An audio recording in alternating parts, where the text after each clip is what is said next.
Iba talaga yung advocacy ng mga transgender is promote equality for them na ma-accept ng society natin right now na patuloy na kiniklaim ng ating LGBTQIA+.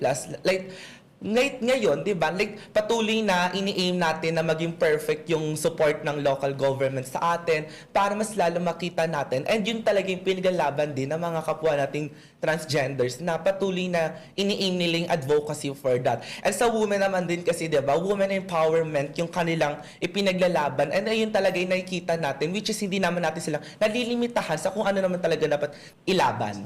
As ourselves, di ba, makikita natin na parang sa opinions ng isa't isa, no, nakikita natin na nalilimitahan yung kakayahan ng mga trans women na sumali sa mga pageant because of the country, because of the laws, because of the bills. Hindi ba't parang isipin natin na parang dahil hindi pa siya na, bakit try natin isipin na what if hindi pa siya napapasa kasi tayo sa sarili natin hindi pa natin natatanggap yung mga transgender. So what if we break the norms na ang mga transgender ay nararapat na sumali sa mga beauty pageants for us to mas palalakasin natin yung manpower kung saan may pinaglalaban tayong advokasya at ang advokasya na yun ay ang pagsasama-sama ng trans women and biological women.